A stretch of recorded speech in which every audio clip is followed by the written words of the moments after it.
Welcome back to all our Auburn recruiting and transfer portal junkies. We have another edition in the 2025 transfer portal for Auburn football to talk about. We're back on the defensive side of the ball and finally talking about a linebacker in this class. Before we get into that, though, I want to welcome you back here to E2C Network, where we share the Auburn experience. If you don't know me, my name is Kyle.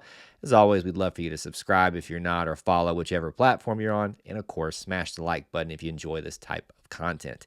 We're talking about the 10th overall edition in the transfer portal class. We're finally back talking about defense in a more regular pattern. It's been a lot of offense and even a special team so far in this class. We're talking about linebackers, and that individual is Xavier Atkins of the LSU Bayou Bengals. Not going to call them the Tigers because they're the faux Tigers, spelled the way they kind of weirdly spell it. Anyway, I'm getting off down a road I don't need to get into now. Let's talk about Xavier Atkins here. Xavier on LSU's website is listed at about 6 foot, 210 pounds. He's played 1 year for them, so he was listed as a true freshman for them, which would make him a true sophomore coming in. 3 years left of eligibility for him to play at Auburn. Now, what type of linebacker he'll play at Auburn obviously remains to be seen. Doesn't really have a lot of information out there about what he played at LSU and how that might translate to Auburn. What we do know is that Auburn needs to fill some bodies at linebacker, and he's certainly going to help do that, with addition to some of the high school portal guys, not high school portal, but the high school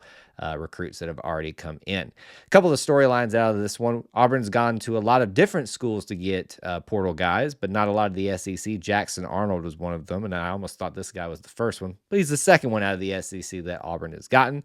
And apparently this guy also has a pretty good connection with Coach DJ Durkin. Not that he's coached him, but being from the state of Texas, which he originally is, Coach Durkin, when he was at Texas A&M, obviously had a lot of contact with him, trying to get him to come over there. So once again, we're seeing this storyline come up a lot in the transfer portal class so far, that DJ Durkin is making a lot of inroads with relationships that he built during still his time at Texas A&M, even if they didn't necessarily play for him.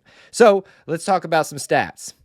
There's not a lot of them. I'm going to bring up the ESPN stuff just so you can look at it. 3 tackles. That's it. That's all we get to talk about.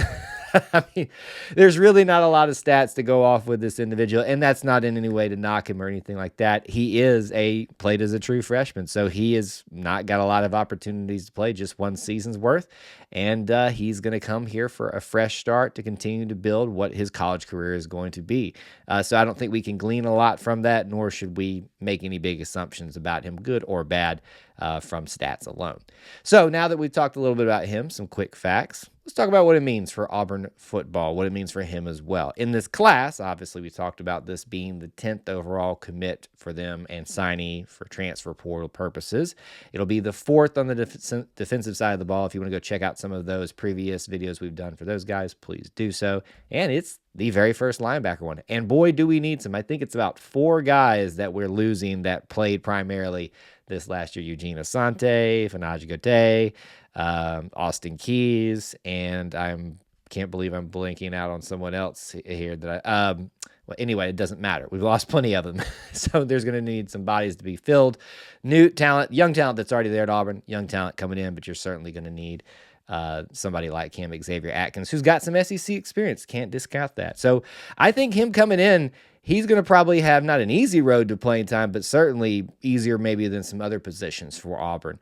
Now, that moves us into the discussion of what does this mean for Auburn in the future in this transfer portal as far as this position. Certainly we're not done. Certainly we're not done probably on the defensive side of the ball. And I would say we're probably not done at linebacker given all that we lost, even with all of that young talent that we're bringing in. So this is probably one of those times that where I just kind of go like this to you guys about what's coming next at this position. I feel pretty confident we might see another linebacker. Just going to take a step out and say that. But what do you guys think about him, the linebacker position, all this transfer portal stuff? Let me know down there in the comments section below. We appreciate you stopping by to share and hang out with us to talk about the Auburn experience. Until we talk to you again, War Eagle.